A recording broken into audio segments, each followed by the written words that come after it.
The body drifted. That was the first word Dara used when he filed a report later. Not creature, not monster, not the thing that haunted every species from here to the outer belt. Just body, because that was what it looked like to him. Something alive, something hurt, something alone in the dark. Dara Ose had been running cargo through Sector 9 Outer for 6 years. He knew the lanes the way a man knows the road to his own house. Every bump, every shortcut, every place where the signal dropped and you had to trust your instruments alone. It was not glamorous work. It was honest work. And he was good at it. He was 3 hours from the relay station when the ping came. Not a ship ping. Not a beacon. Something biological. The Steadfast Hall scanner had a setting for it. Most haulers did, because deep space threw strange things at you sometimes. Living things. Spores. Microcolonies. Once, Dara had found an entire nest of Tethani drift eggs floating in a debris field, still warm. This was not a nest of eggs. The reading was 400 meters long. Reza saw it at the same time. His co-pilot was younger, sharper in the nervous way that people are when they haven't been in space long enough to get tired of being nervous. He pulled up the scanner twice, as if a second look would change the number. It didn't. That's, Reza started. I see it, Dara said.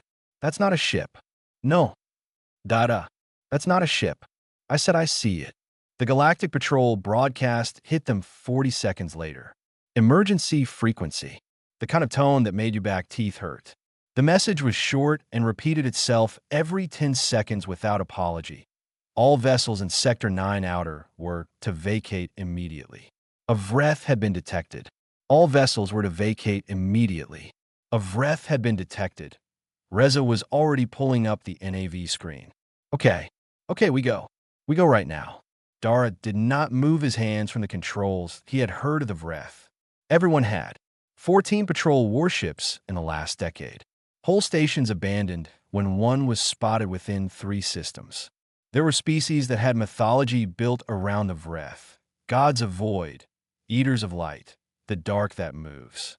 The Galactic Record listed them under a category that had no direct translation in most languages, but the closest human version was, do not engage, do not approach, do not exist near. Dara moved the Steadfast Hall closer. What are you doing? Reza's voice had gone very quiet. That was the thing about real fear, it didn't always get loud. Looking, Dara said. What he saw on the visual feed made him sit still for a moment. The creature was massive in a way that numbers didn't prepare you for. Its carapace was the color of deep space itself. Not black exactly, but the kind of dark that swallowed light instead of reflecting it. Dozens of limbs folded. Bioluminescent fluid leaked from 3 visible wounds along its side, drifting into the vacuum in slow, glowing threads. Its body moved in the faint, rhythmic way that breathing things move. Even in space, that IT was hurt. Something had hurt it. Dara thought about that. Something in this sector had done this to the most feared creature in the known galaxy. Whatever that something was, it was probably still nearby. Running made sense. He understood why every other ship had already gone. But running had a problem. Running didn't make the danger disappear. It just meant you didn't see it coming when it found you. He moved closer to T200 meters. The details sharpened. The wounds were deep, not random, not from debris. These were impact wounds. Something had hit this creature from behind, from multiple angles. An ambush. The Vreth had been ambushed. Every patrol ship just clear the sector, Reza said. He was reading the comm traffic. His voice had taken on the flat tone of a man doing math he didn't like the answer to. We are the only ship left in 40,000 kilometers. I know. Why are we still here? Dara didn't answer right away. He was watching the creature. The bioluminescent fluid was thinning. The wounds were serious, but not instantly fatal. The creature had been drifting for a while, long enough that the fluid trail behind it had already dispersed. Then the creature moved. Not fast. Not toward them. Just a slow shift. The way an injured animal moves when it finally realizes it can't keep pretending it isn't hurt. One massive limb extended slightly. The carapace along its flank rippled with dim light. And then one eye opened. IT was larger than the Steadfast Hall's cargo bay doors. It was the color of a collapsed star. and it fixed with complete and total stillness directly on Dara's ship. Reza made a sound that was not quite a word. Dara looked back at the eye through the viewport for a long moment. Then he said, "It hasn't attacked us yet," Reza said. "It hasn't attacked us yet. It's been looking at us for 30 seconds. If it wanted to, it would have." That did not blink. It did not move. It simply watched. Dara put one hand on the external speaker control. Not to speak. He had no language for this. But he had something else. He pulled up a simple audio file from his personal drive. A recording his mother had sent him years ago. A heartbeat. She'd sent it as a joke when he said he missed home. He had never deleted it. He pressed play. The heartbeat went out into the dark, quiet and steady.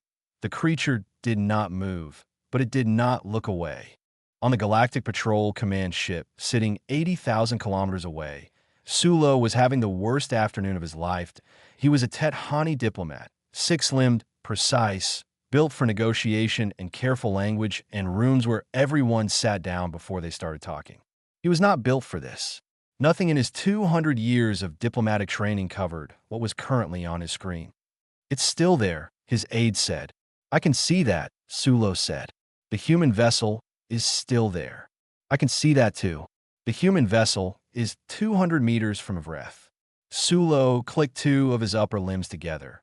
A Tethani gesture that meant something between why and how, and I need a moment to not fall apart. "Yes, I am aware." Admiral Vorkin was less philosophical about it. The admiral was reptilian, broad-shouldered, and had spent 30 years commanding patrol fleets.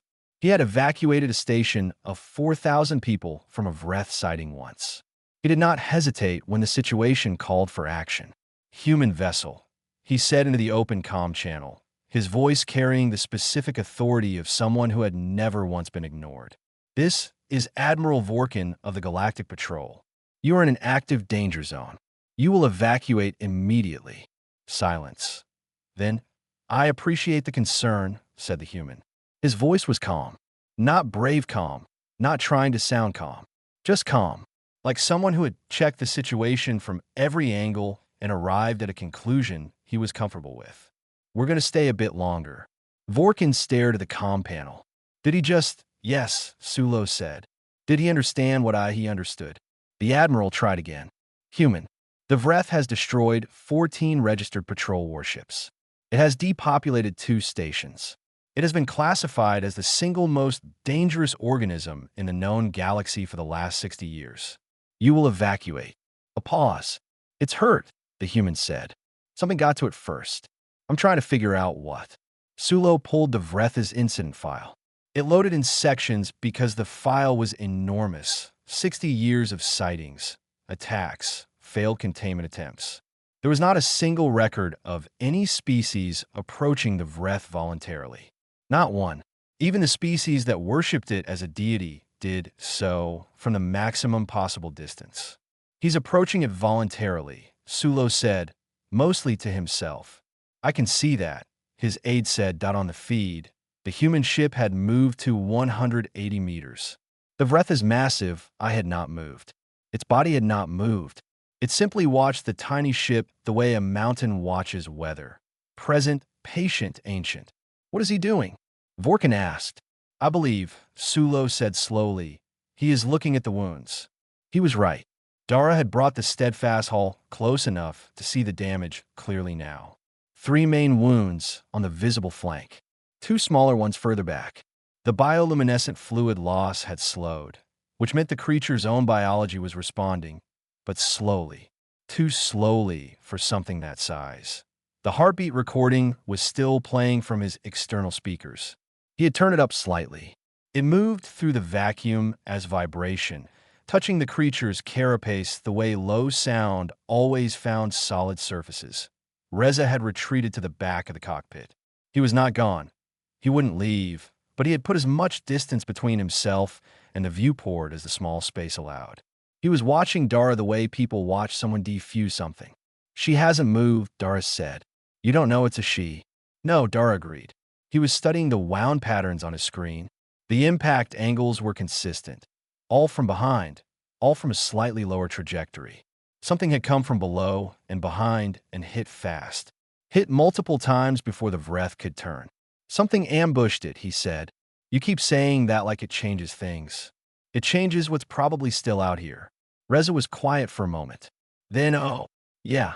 Sulo's voice came over the comm again. Different from Vorkin, quieter, more careful. Human. My name is Sulo. I'm a Tethani diplomat assigned to this patrol group. I am asking you, very sincerely, to please consider leaving. Not because I don't respect what you're doing, but because you're going to make me have a medical event. Dura almost smiled. What kind of diplomat are you? A very stressed one, currently. Sulo. Something ambushed the Vreth. The wound angles are consistent. Attack from below and behind. Multiple impacts. Whatever did it is still in this sector. A long pause on the diplomatic channel. Sulo relayed this to Vorkin. Vorkin's people pulled the data Dara had already transmitted. He had sent everything to the patrol the moment he had it. Because that was just sense. You didn't sit on information like that. The patrol's analyst confirmed it in 4 minutes. Vorkin's tone changed. Not softer. That wasn't in his nature, but focused. He pulled his fleet into a sensor sweep formation, looking for the attacker. Suddenly, the human vessel was not the immediate crisis. On the feed, the Vreth made a sound, deep. So deep that it registered as vibration before it registered as sound. The steadfast hull's hull hummed with it. Reza grabbed the edge of his seat. Every instrument on Sulo's command ship lit up with a frequency reading. The AI listed it simply, unknown vocalization. No translation available. But the creature had not moved, had not raised a limb, had not changed the position of that vast. Still, EYEDIT had simply made a sound. And then it waited. Dara turned up the heartbeat recording one more time and waited with it. The suit came out of the locker slowly, like Dara was in no particular rush. Reza watched him pull it off the rack with the careful expression of a person who had decided that speaking would not help. He had tried speaking. Dara had listened politely and then continued getting the suit. So now Reza stood with his arms crossed and watched, because that was the only thing left to do. You don't have to stay in here, Dara said. Where would I go?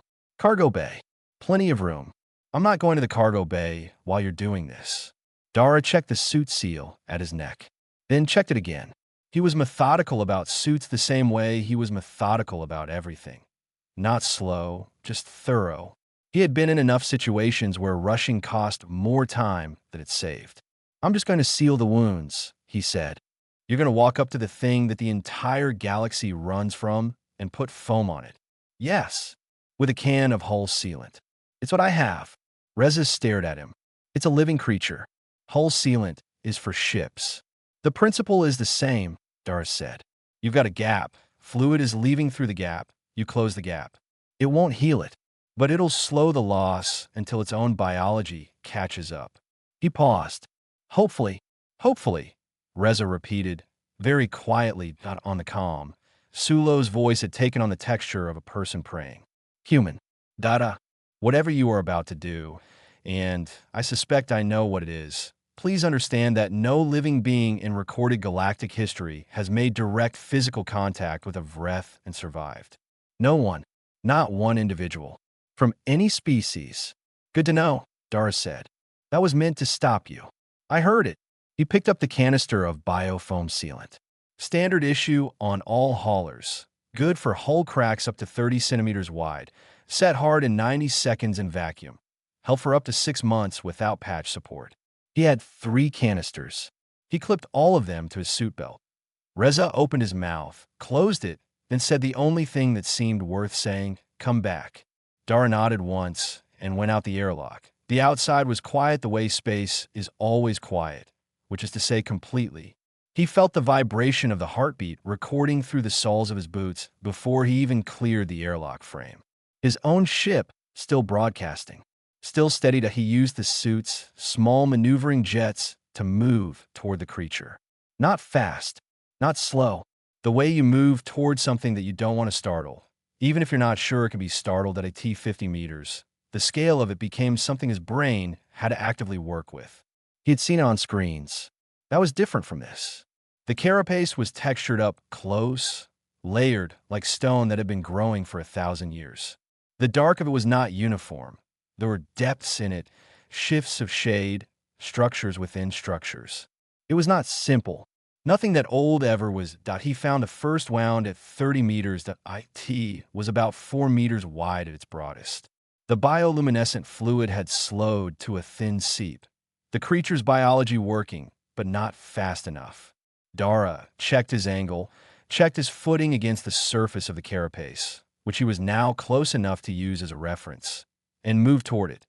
The Vreth was completely still. He thought about that as he worked. Stillness in a creature this size was not nothing. It was a choice. It was noticing him, assessing him, and deciding something. He did not know what it had decided. He knew it hadn't attacked. He worked with what he knew. He applied the first canister to the wound's edge, running a slow bead along the gap the same way he would seal a crack in the steadfast hull's outer hull. The foam expanded on contact, sealing into the edges, holding. He moved along the wound's length carefully, talking as he went. Not commands, not apologies, just talking. He talked about the cargo run he'd done last month, 40 tons of Tethani grain supplies, 3 relay stops, 1 mechanical issue with the docking clamp that had cost him 4 hours. He talked about the relay station where he bought his coffee and the man who ran the counter who always forgot his order, even though it was the same every time that he moved to the second wound.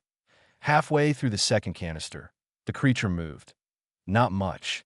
One limb, a secondary one, smaller than the massive forward limbs, shifted outward. Slowly, Dara stopped, watched it, stayed still.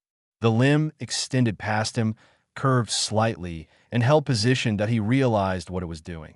The solar wind in this sector ran at a consistent angle. He had felt it against his suit since the moment he came out.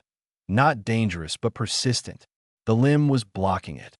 The creature had extended a limb to break the wind off his suit. He stood there for a moment in the shelter of it. Then he went back to work, third wound sealed. He used the last canister carefully, making sure the edges held. By the time he was done, all 3 canisters were empty. His hands were steadier than they had any right to be, and he had told the Vreth everything he remembered about the docking clamp problem in more detail than it probably needed. He pushed off gently and made his way back to the steadfast hull.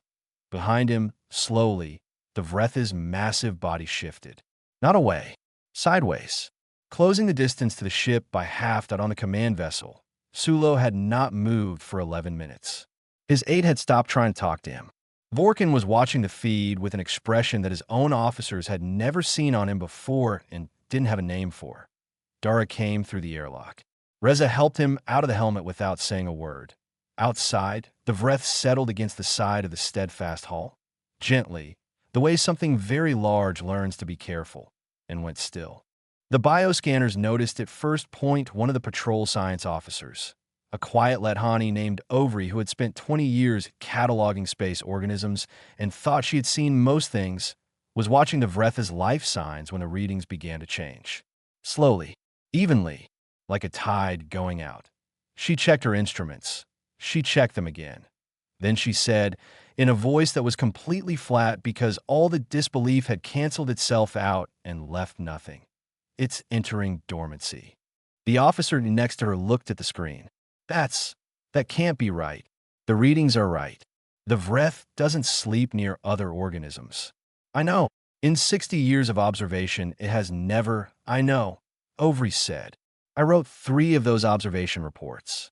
She pulled the file on Vreth dormancy cycles. It was a short file because most of what was known had been pieced together from long-range observation across very large distances. The Vreth slept in deep, empty space, far from anything. It was theorized that the dormancy made it vulnerable enough that proximity to other organisms triggered it awake.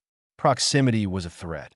Except right now, the Vreth was pressed against a 40-meter human cargo freighter like a cat finding a warm patch of sunlight, and its life signs were dropping into the slow, steady rhythm of deep sleep. Ovry sent the readings to Sulo. Sulo read them. Read them again. Then sat back and made a sound that was not a word in any language. Vorkin came to stand at the screen. He looked at the life sign graph for a long time. The slow, even drop. The stabilizing rhythm. Then he looked at the image of the steadfast hull, small and battered and entirely ordinary, with the vast dark shape of the Vreth resting alongside it. It trusts the ship, Vorkin said. It trusts the human, Sulo said. In 1 hour. Yes. Vorkin was quiet for a moment. Then, pull my file on human species interaction with class. 9 organisms. His aide came back 2 minutes later. Admiral, there is no file. Humans have never made contact with a class 9 organism before. Vorkin looked at the screen again. Star 1. Inside the steadfast hall, Dara had made tea. Not because he was calm, exactly. Because he needed something to do with his hands, and the ship was on autopilot, and there was nothing useful to be done right now. Reza had emerged from his self-imposed exile at the back of the cockpit and was now sitting in the co-pilot chair with both hands flat on his knees, watching the viewport. Outside the viewport, the Vreth breathed. You could feel it through the hull. Not hear it. The sound was too deep for that, but feel it. A slow, rhythmic pressure, like being near something geological, like sitting next to a mountain that was alive. It's asleep, Reza said. Looks that way. The thing the galaxy runs from is asleep on our ship. Next to our ship, Dara said. Not on it. That's not the part that concerns me. Dara handed him a cup. Reza took it without looking, which was a sign of how far he had come in the last 2 hours. It sheltered you, Reza said. Out there. When you were working. Yes. What? Dara thought about that. I don't know. Maybe it understood what I was doing. Maybe it just noticed that I was small and there was wind and it moved. Hard to say. You talk to it. I talk to the ship when it's giving me trouble. Same thing. Reza looked at him. That is not the same thing. Outside, the galactic feed was running the story live. Someone on one of the patrol vessels had pointed a camera at the image and sent it out. The image itself wasn't dramatic, just a small cargo freighter and a large dark shape, drifting together in quiet space. But the context was everything. On a Tethani colony station 12 light minutes away, the feed hit the public screens during an afternoon market. People stopped. The stalls went quiet. Someone's bag of grain hit the floor, and nobody picked it up because everyone was looking at the same image that a small child tugged her father's sleeve. Is it going to hurt the ship? Her father looked at the screen for a long time. The Vreth's vast body, still and settled. The little freighter tucked alongside it.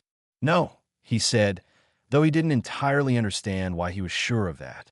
I don't think so. On the command ship, Ovry was still watching the bioscanners. The Vreth's signs had settled into a stable dormancy rhythm. Deep, slow, and steady. Wound stable. Fluid loss stopped. The biofoam sealant had done its job, buying time for the creature's own healing to catch up. She filed her observation notes carefully because she was a scientist and that was what you did. Then she added one line at the bottom that was not standard scientific language, but that she felt was important enough to include. The human did not ask if it was safe. He asked if it was hurt. This appears to be a meaningful distinction. She saved the file and looked at the screen. Outside, in the long, quiet dark, something ancient slept peacefully next to something small, and the rest of the galaxy tried to figure out what that meant. They were still working on it when the long-range sensors caught something new. Ovry saw it first. She always saw things first. She looked at the reading, checked the profile against the database, and felt the quiet of the room shift into something different. The thing that had wounded the Vreth was on the sensors. IT was 22,000 kilometers out, and moving toward them. IT was not slowing down. The Skithral was not supposed to be in this sector. That was the first thing Vorkin said when the identification came back. His second thing was a sequence of words in his native language that his translator chose not to render for the diplomatic channel. His third thing was to order his fleet into combat formation. The Skithral was a void predator. Rare, territorial, roughly the size of 2 patrol cruisers end to end, built like something that evolution had decided to make entirely out of offense, and very little else. Its hide was dense enough that standard pulse weaponry needed multiple concentrated bursts to do meaningful damage. Its speed in open space was higher than anything that size had a right to be. IT had destroyed 3 unmanned relay stations in the past cycle. Now, apparently, it had also ambushed the Vreth. It attacked the Vreth. Ovry said to no one in particular because she was still processing this. Something attacked the Vreth. And apparently survived, her aide said, and came back. Yes. This was the kind of information that reorganized how you thought about the universe. Vorkin's fleet moved. 6 patrol cruisers in staggered formation, putting themselves between the incoming Skithril and the position of the sleeping Vreth and the small human ship tucked beside it. Standard doctrine for a Skithril encounter was to drive it off, full spread weapons fire, enough noise and heat to make it decide the sector wasn't worth the trouble. It worked about 70% of the time. The other 30% you accepted losses and kept firing until the math changed. Sulo came to stand beside Vorkin. We should tell the human to evacuate. He won't go, Vorkin said, because he'd been watching Dara Ose for 2 hours now and felt he understood certain things about the man. We should tell him anyway. Vorkin opened the channel. Dara, a Skithril is incoming. It is likely the organism that attacked the Vreth. My fleet is moving to intercept. You need to leave. A pause. How far out? 18,000 kilometers now. Closing fast. What happens if your fleet can't stop it? Vorkin considered the honest answer and gave it. Then it reaches the Vreth's position.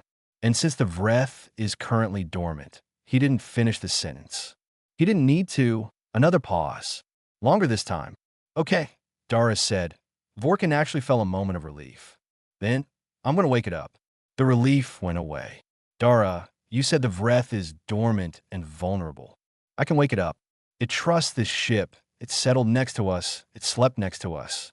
If I use the speakers, it'll orient to us first. It'll know where it is. It won't wake up confused in the middle of a firefight. Sulo leaned toward the comm.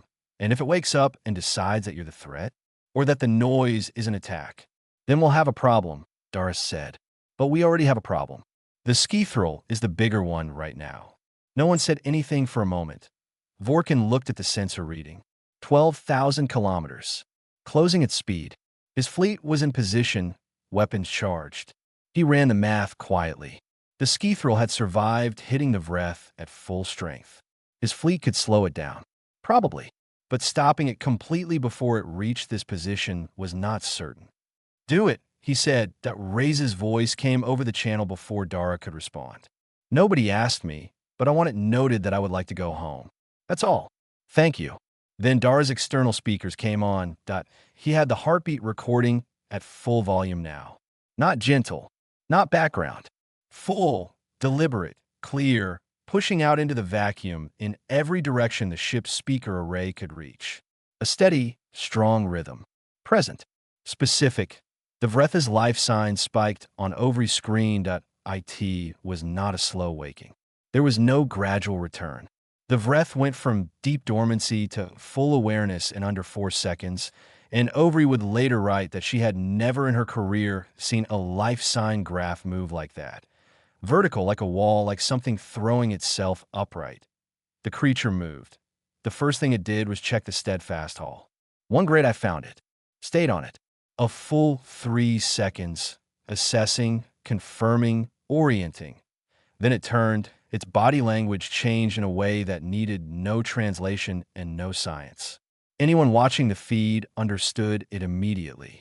The posture, the limb positions, the way the bioluminescence across its carapace shifted from dormancy dim to something brighter and harder and directional. IT had found a Skithril on its own sensors. It had understood the situation. What followed lasted 4 minutes and 11 seconds. Vorkin's fleet fired twice. 2 opening bursts that did what opening bursts against a Skithril usually did, which was get its attention and slow it slightly. Then the Vreth was between them, in it, and the math of the situation changed completely and permanently. Sulo watched the feed from behind his hands. Ovry recorded everything she could. Reza sat on the floor of the steadfast hull's cockpit with his back against the wall because he felt that was a reasonable place to be. Dara watched through the viewport. T 4 minutes and 11 seconds. The Skithril was gone. Not destroyed, but driven off at a speed that suggested it had made a firm decision about the sector and intended to maintain that decision for a very long time. The Vreth turned in open space. Slow and enormous. Then it came back. IT settled alongside the steadfast hull again. The bioluminescence softened. Its limbs folded. Vorkin sat down in his command chair. He looked at the screen for a while. Then he said to no one specifically, The human woke it on purpose. It wasn't really a question. Yes, Sulo said, so that it could fight, so that it wouldn't wake up confused in a firefight, Sulo said carefully. There is a difference. Vorkin thought about that. Is there? Sulo thought about it too. Yes, he said. I believe there is.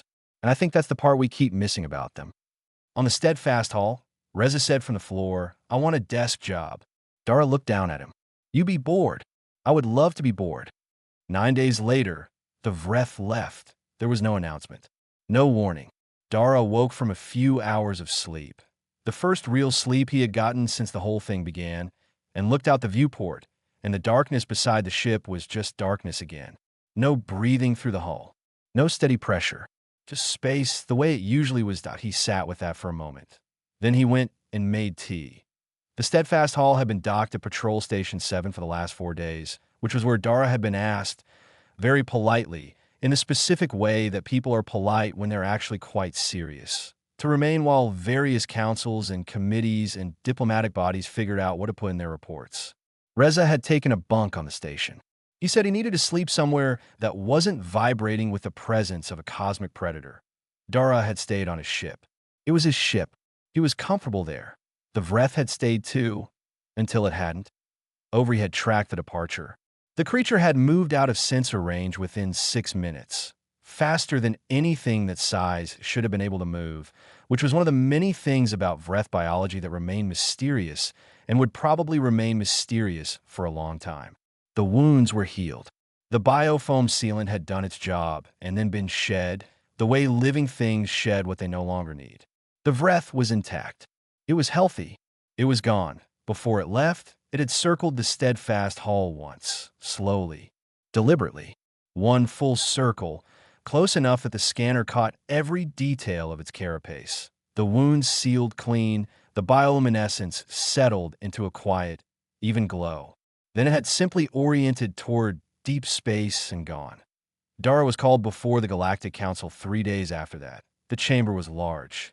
It had been designed for large species, which meant Dara sat in a chair that was slightly too big and spent most of the session feeling like a child at an adult table. Around him were representatives from 11 species.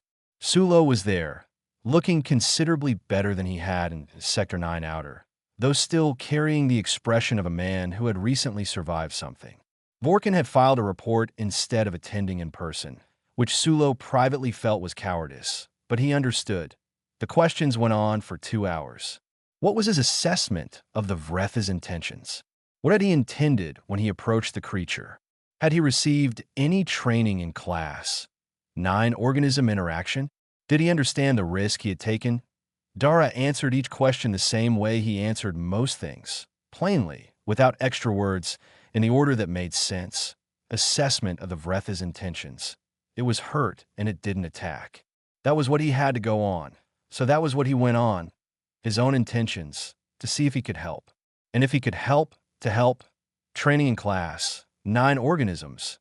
No. Did he understand the risk? Yes. He had understood it the whole time. Point one of the council members, a Vori, tall and gray-skinned, who had been mostly quiet, leaned forward near the end of the session and asked the question that Dara suspected was the real one. Why didn't you leave? Dara thought about it honestly. Leaving didn't make the situation safe. The thing that hurt the Vreth was still out there. Running in the wrong direction is still running. He paused. It was hurt. If I'd been hurt and drifting and everyone who saw me just turned around and left, I don't know. That didn't sit right. The Vori looked at him for a long time. Then they made a note and said nothing more. The galactic record was updated that evening. The entry on human species interaction with extreme class organisms was a new section. It had not existed before this incident because humans had never been in a position to create one. Ovary wrote most of it herself because she had been there and she was thorough and she felt it mattered that it was done correctly. At the bottom of the entry, after all the scientific notation and incident documentation and observational data, was a single line under the heading Assessment Notes. It had been added by the senior records officer after reading Ovary's summary, and it read, Danger classification for human species in extreme class organism encounters. Undetermined. Standard predictive models do not apply. Sulo read it and felt this was the most accurate thing the Galactic Record had produced in decades. Reza filed his own crew report, as regulations required. It was 3 sentences long. The third sentence was, "I would like to formally request reassignment to a desk position at any station that is not near anything alive." His request was denied. He didn't really expect otherwise. The Steadfast Hall was cleared for departure on a Tuesday. Dara ran his pre-flight checks, confirmed the cargo manifest, and pulled away from the station without ceremony. On the outer hull, just forward of the main cargo bay door, there was a mark. Not damage. The hull was fine. It was a smear of bioluminescent residue, left where the Vreth had rested against the ship for 9 days. It had dried to a faint shimmer, barely visible in open light, but clear when you were in shadow or in the dark of deep space. Like something luminous had pressed itself there and left a piece of itself behind. Dara had noticed it before departure. He'd run his hand over it once. He didn't clean it off. Somewhere far away, in a trade station where dozens of species gathered to do business and argue and share food and tell stories, an elder Tethani was pinning something to the wall behind his stall. A small printout from the galactic feed, grainy, taken from a distance. A little cargo freighter in a vast, dark shape. Resting together in the quiet of space, a young Tethani looked at it.